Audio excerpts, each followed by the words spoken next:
Good morning, everybody, and good afternoon for those that are in the Northern Hemisphere. Really excited today that we have a couple of very powerful clinicians to interview each other. So, as you know, genetic technologies were a global leader in guideline-driven genomics-based tests in health, wellness, and serious disease. So, we're pleased to host an interview between Dr. Erika Spaeth, who's a PhD Director of Clinical and Scientific Affairs and a GTG in the US, and Associate Professor Charles Siles Health, an Executive Director and Founder of Siles Health. Charles is an Associate Professor, an obstetrician and gynecologist, operating 9 clinics across Victoria. His clinics specialise in obstetrics and gynecology, delivering a comprehensive range of personalised healthcare from screening to treatment for women. Medical specialist at the Royal Australian and New Zealand College of Obstetricians and Gynecologists. So the discussion is going to focus on the geneType testing from a clinician's perspective, the unmet need and the importance of screening to identify those patients at risk of serious disease before onset and putting patients on the correct preventative pathway. So sorry for that very exhaustive introduction, but just before I pass over to Erika to get things underway, I just wanted to let you know that really keen to hear any questions you may have. So as we go through, if you type them in, we'll endeavour to get those through at the end. And I've co-opted Simon Morris to provide some closing remarks right at the very, very end. But let's get things underway. So if I can pass over to you, Erika, and thank you and Charles for joining us this morning. Great, thank you, Adrian. So Charles, thanks for joining us today. I know you hold a few different positions as a specialist senior consultant at the Mercy Hospital for Women in Melbourne, and you're also the founder and medical director of Siles Health, also in Melbourne. Can you tell us a little bit about your practice and your vision for preventative health that fits within obstetrics and gynecology? Yes, thank you, and hi everyone. I'm privileged to be here to be with such wonderful people. Look, Siles Health is basically a medical service which is started as an imaging company looking at women's health, because I'm also an ultrasound specialist, but it sort of evolved into a more medical consultancy service where we provide imaging and screening and management of patients as a total package. And the concept of screening sort of was added to what we do very early on in the days, because it was the natural way to actually pursue this. We started off in obstetrics, where the combined first trimester screening was paramount. And this was started by Kypros Nicolaides in King's College in London, and in the early 90s. And I was actually working with him at the time. So he put me on great stead to actually pursue this as a sort of future career. And we've subsequently at that point used age only as a risk factor for Down syndrome.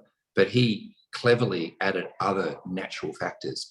And he ended up with a very important combined screening for Down syndrome, which was age, nuchal translucency, maternal serum screening, and the nasal bone looking at ultrasound.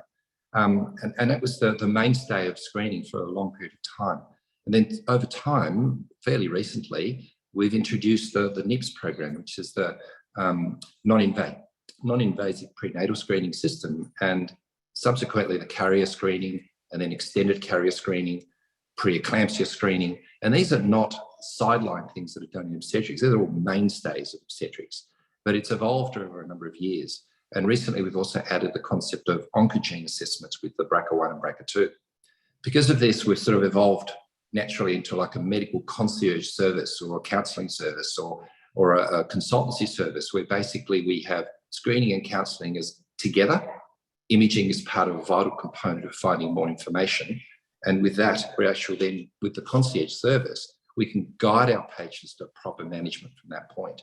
And in obstetrics, it's always been, do you do it CBS? Do you do an amniocentesis? If there's a cardiac abnormality in the baby, because the nuchal translucency was basically risk assessing for cardiac disease, we've got an in-house cardiologist now that comes and assesses all this. So it's sort of evolved into a concept where we look after patient care, where counselling is part of screening. In fact, it should be one word. Counselling screening should be derived into a new word. And we pursue that implicitly. Now, with regards to prevention, it naturally then goes forward in this. We've moved on from more than just obstetrics, where we've moved into prevention. But in order to start this preventative program, we need to go into more more systems of scoring and working out whether we can target prevention rather than a generalized prevention program. And this is where this geneType comes in beautifully, because we've added this to our suite now, service availability, so that we're looking at the polygenic risk scoring system. And with that, and I'll go through more detail further later on, but certainly it's the best way to change the paradigm where it's always been about treatment. It's been about generalized prevention programs, which is funded by government and often by different individuals, different systems. And they tend to be sporadic and often whatever's the flavour of the month, whatever sort of the political context of what we have to pursue, or the funding that's available, or a philanthropic sort of funding that's given there. So it's not generally coordinated in a great fashion. And then screening comes at the bottom of the current way we do things at the moment, which just seems to be climbing up, but not really taken on very seriously. We want to flip it, completely flip it on its head. And so our concept of prevention is raising the concept where we have a screening at the top of healthcare. We've got targeted prevention as the way forward rather than generalised prevention. And that leads to a concept where we've got imaging or testing for early detection. And therefore that leads to minimising treatment. So we want to flip the whole thing upside down. And that we find that's probably going to become the best model of care for efficiency and cost outcome and individualised care. That's great. It sounds like the OB model that you have is really translating into other areas of women's health as well, and kind of serves as a baseline model. In the current healthcare system, do you see any shortcomings, and how a test like geneType may help close the gap? I know you were just talking about the screening opportunities that exist. Yeah, and I think it's so, and I think the shortcomings are sort of based upon the things that are changing, rather than looking at them as shortcomings. I think they were appropriate for the time, but it's now appropriate that we move on. So, and the moving on has got to be like obstetrics has moved on in healthcare. We've moved on from a very rudimentary form of screening to a very sophisticated screening, where basically with the NIPS detecting for Down syndrome now, we pick up 99.9% of Down syndrome. That was unheard of before in the limited fashion they had before. But I think this is evolving, and it needs to evolve through a screening process that I've just described in order to maximise the personalised care of medicine and to minimise the healthcare costs for the community and also for the individual. Thanks. So I know you've mentioned this briefly in a previous statement in terms of very simplistic factors, but before geneType, what kind of risk assessments have you traditionally used in your practice? Yeah, well, as I've said, we started off briefly, I won't go into a lot of detail in this, but the Down syndrome screening is a beautiful example of the progress of screening being fundamental.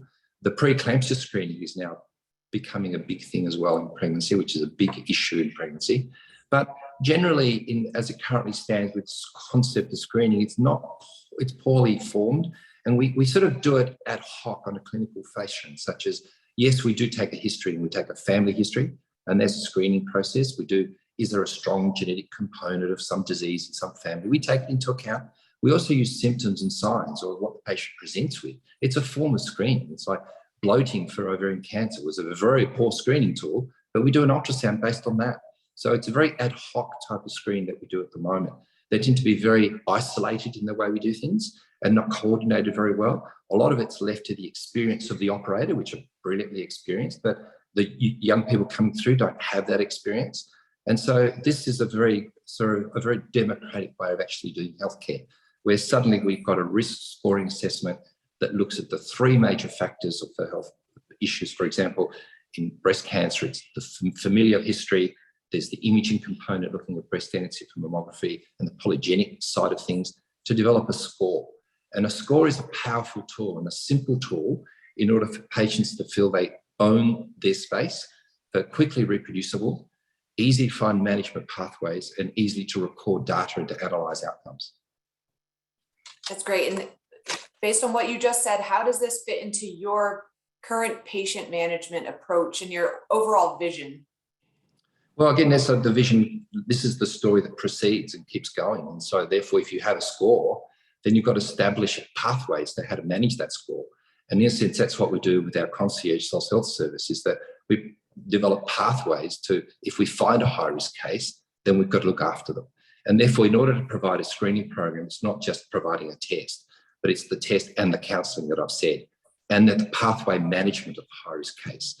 And with that, it lends itself to do directive, as I said before, targeted prevention, early detection, such as more frequent or appropriate testings, such as MRI or imaging or blood tests, and therefore to minimise the need to do any further referrals to subspecialists to do surgery or further tests or further management, to minimise that pathway, because we pick things up early. If we pick ovarian cancer is actually 100% curable if it's picked up really, really early. But sadly, they present very late, and it's a very poor prognostic outcome because they present with stage 4 disease. So the pathway here is the vision, which we have a score for any one of those pathologies or diseases that we're investigating, is to have a medical service, a concierge service that allocates like a case study for a patient to be looked after and guided through their journey of care to minimise treatment outcomes in the end. From a women's health perspective, what are the top diseases that you are concerned about in your patient population? Yeah, and look, obviously I'm an obstetrician, gynecologist, so I do women's health, but it's like, and obviously it seems in the concept that there's just a couple of little organs there and that's all that you need, the ovary and the breast and the uterus, and that's all. But the thing about women's health, it's a whole body concept. You know, women are also vulnerable to heart disease, they're also vulnerable to diabetes and colon cancer. And therefore, when we look at breast cancer, ovarian cancer, heart disease, diabetes, bowel cancer, and probably more to come, but they're the main ones, it's no coincidence that, in fact, it perfectly fits with a suite of tests that geneType are offering. And I don't think it's any coincidence, but it perfectly matches what we do, and I think how we should be doing it.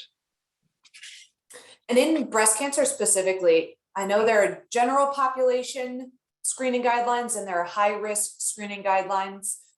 Are they well utilized? Are there any shortcomings? Are there any improvements that could be made in the current healthcare system?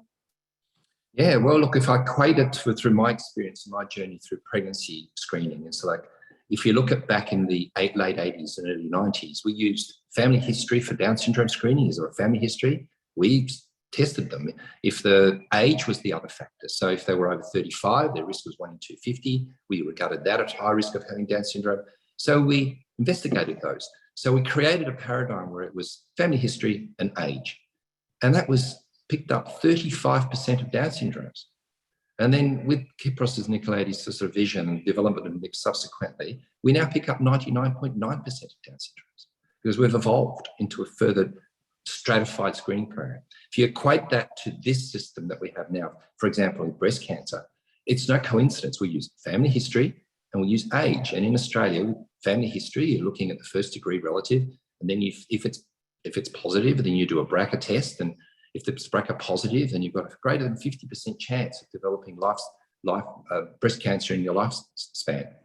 The problem is that's only roughly 5% of all the breast cancers, and 95% are all BRCA negative.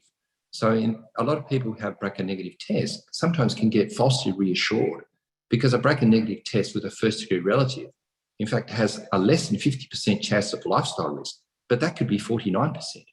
It could be 30%, it could be 20%. And I think we don't know that, and their patients don't know that. In fact, sometimes it's detrimental because they actually get reassured they've got a negative BRCA test. I am now safe, which is not an appropriate thing to happen.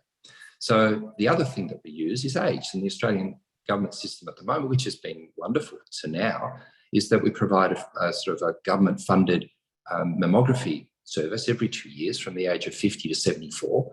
And that looks for lesions. It's not a total screening in a sense, it's sort of called screening, but it looks for cancer. It looks for pathology, and then you biopsy it or you remove it. But it doesn't look at breast density in any comprehensive fashion, certainly not here in Victoria.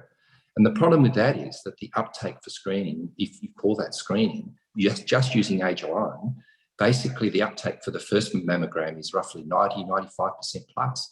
But then for the second one, 2 years later, it drops down significantly. And for the third time, probably less than 50%. And the reason is every time they have a negative result, they get reassured they don't need to do it anymore. And they're not counselled or informed significantly as a process that they're still at risk. And so these people are lost to the system. And certainly we need another sort of prevention program, another government process to convince women to go get their mammographies done again. But they're not owning that risk. They're sort of like, it's another inconvenience because they've had 2 or 3 already and it's negative. So it equates to how we used to do it with Down syndrome. So subsequently, with the development of the risk scoring in Down syndrome, the geneType is now evolving in a similar fashion, where we've got the major risk factors such as family history, breast density, which is really important, and the polygenic assessment to develop, as I said before, a score. And if we have a score where we give these patients a greater than 30% lifetime risk, one good thing that's evolved here in the Medicare system is that here in Australia, you're actually eligible through Medicare funding to have an MRI.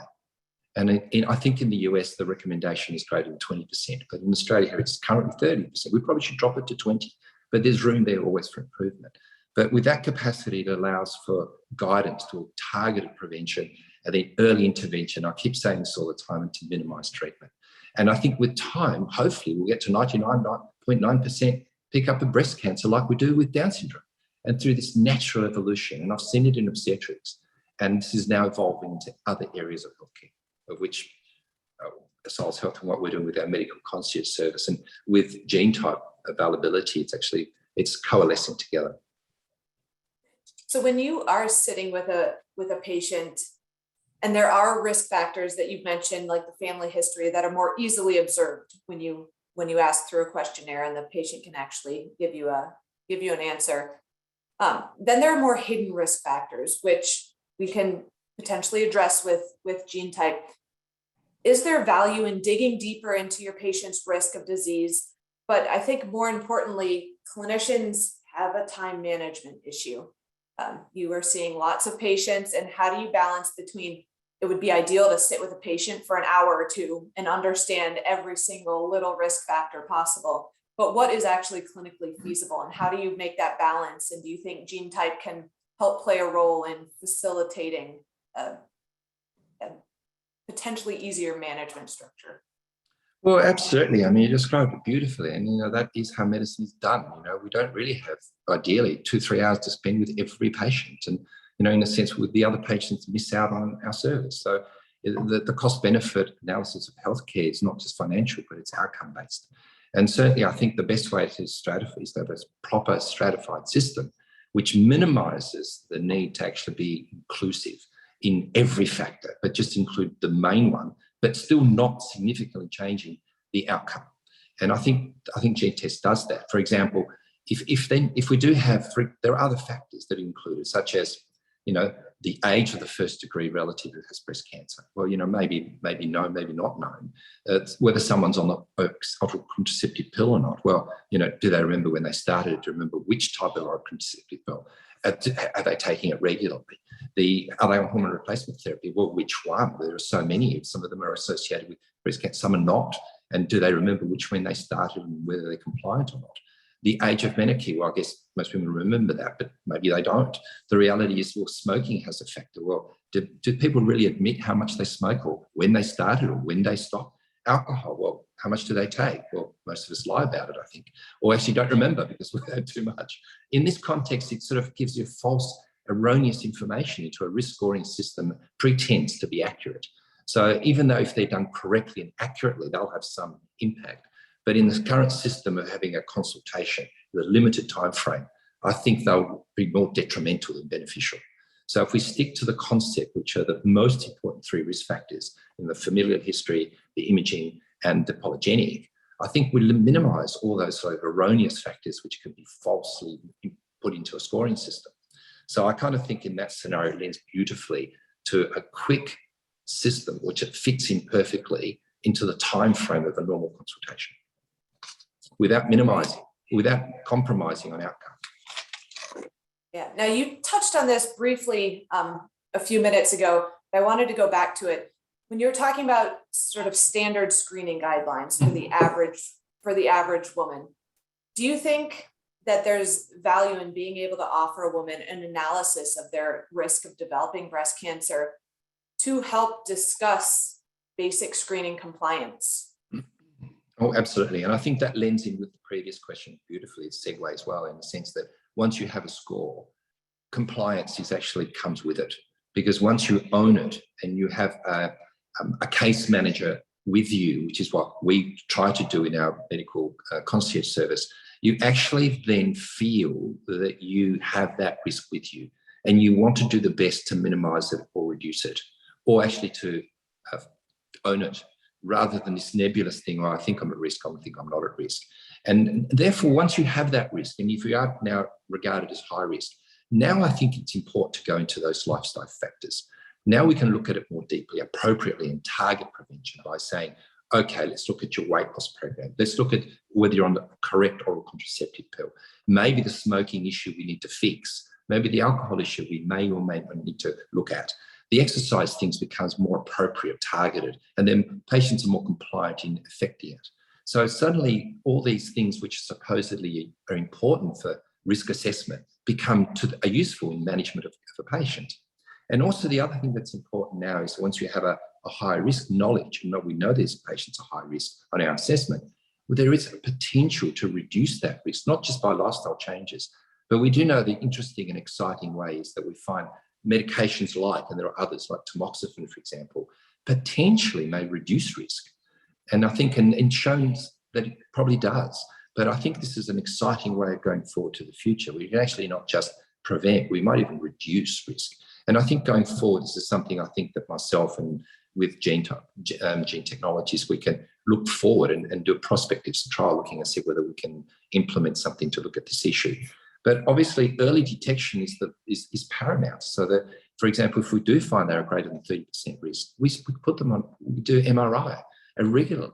And at that point, then we will pick up lesions early, and it won't need mastectomies or just lumpectomies or even just biopsies may be necessary for reassurance without having gone through major surgery. So I think that's the mainstay, excuse me, that's the mainstay of compliance and risk assessment, what's needed. And it's a very simple model, it's a very clinical model. It makes sense. And the precedent in obstetrics with Down syndrome screening and genetic screening is there. And I think it's just a process of embracing it, moving forward with it. Yeah, you hit on the risk-reducing medications topic is so interesting, and there's so much data over the past 20 or 25 years showing the risk reduction efficacy of these medications, and I know they're underutilized in practice. So to be able to have someone in your background be able to facilitate that conversation and push women into appropriate medications and be able to manage their risk, I think is very valuable moving forward. Do you think that some level of Medicare reimbursement for an integrated risk assessment like geneType would broaden the uptake of the tests and ultimately improve patient outcomes across the board if it were widely covered? Well, I think absolutely. It goes without saying. In fact, there's even more precedent again. And I'm privileged to be an obstetrician to know the process of this. And I think that, for example, the carrier screening has been now incorporated into a Medicare schedule. And that the uptake is increasing significantly and is a very important test. But the Medicare rebate is only compliant as long as there's counselling associated with it. And I think that's very apt. And as I keep saying, it's those two words need to be created into another word because it shouldn't be separated. And therefore, I think if we're able to introduce Medicare rebates to this form of screening program, then I think it's inevitable that the counselling component will be part of it. But the uptake has already been shown to be there in other forms of testing. I think it's inevitable it's going to go forward that way too. But the time frame, I'm not sure. Dr. Siles, thank you so much. I'm going to leave you with one last question. What is next for you and geneType and the overall patient care program that you envision? Well, I mean, the future is wonderful, and I see myself as if this was back in the 1990s for obstetric screening, and we're seeing this in other forms of screening now. So I'm actually back to the future in a sense, comparison to these different diseases. So I can see the future because I can see how obstetrics has evolved, and therefore the natural progression from treatment model to screening model has to come forward. And it will come forward, and therefore we need something like geneType in order to do it. And what gives me comfort, geneType, is that it's been scientifically compared to a lot of other screening tests, and I think it's come equal or better than any other test on the market. So I think it's at the forefront of its technology. And therefore, using that, with that comfort, I can move forward and incorporate it within my medical suite of concierge access program, so that we can then extend and cement the concept of screening and counselling. And I keep reiterating the immutable concept of linking counselling with screening and case management as the next step, so that we look at high-risk cases better and we manage those better. So more frequent testing, the right testing at the right time, and appropriate referral to specialists, as hopefully as minimal as necessary, because hopefully we'll pick things up or prevent things in the future. And then in that concept, I kind of see all this as being the natural evolution of healthcare. Thank you so much. Adrian, I'm going to pass it back to you. Thanks, Erika and Charles. What a great discussion. Lots to take away from there. And just remind those attendees that if you wish to ask a question, just type it into your Q&A box at the bottom of the screen, and we can take them each in turn. So we have a question here. It looks like it might be directed to you, Charles. So the question is with respect to your recent paper. So a combined clinical and genetic model for predicting risk of ovarian cancer. And the question is, do I understand that correctly, that the fifth quintile shows an SIR of 1.6, which then means that this is about 60% higher than an average population? Yes, you do understand that correctly. That is, when we are looking prospectively at a cohort of women from the UK Biobank, we divided that group into five groups, which are quintiles. And so that highest 20% of women, the SIR, the standard incidence ratio, is what we observed. So those we clustered at the highest risk, we actually observed more cases of ovarian cancer. Thank you, Erika. We're actually running out of questions. It looks like somebody might have some audio problems. Everybody has technology challenges, no doubt, but nothing I can help you with, Christine. But there are no other questions. So we're kind of coming up close to the time we'd scheduled. So why don't I first of all, get Simon to thank Erika and Charles, and perhaps Simon, some final conclusive remarks that you wanted to make as well. Thanks, Adrian, and thank you, Erika and Charles. It's an absolute pleasure to have clinicians so progressive in our team and as part of our group, and taking the future of preventative healthcare to the world. And we're absolutely thrilled to have you. Charles, you mentioned around screening, the appropriate targeted prevention, and then the appropriate level of treatment costs. That's what we're all about, flipping the healthcare system on its head. So it's not a disease treatment-based program, it's screening, it's preventative health, and it's targeted and appropriate treatment. And we're absolutely all subscribing to that. The model that you've described this morning so beautifully with Erika is fantastic. And the model that we're rolling out in the United States with the independent doctor networks and our team in the United States, and it seems to be gathering a lot of momentum and a lot of traction. So we thank you for your support, your guidance with that. And I'll just leave you with the future of preventative health is absolutely here. Thank you for joining us, and we'll make this available to others probably at a later date. And I think that getting some text messages through the middle of this webinar, it seems to be resonating with a lot of people. So I think we'll run a series of these with some other physicians as well. So we thank you both for your time. Adrian, thank you for facilitating that for us as well. And have a great day, everybody. Thank you. Thank you.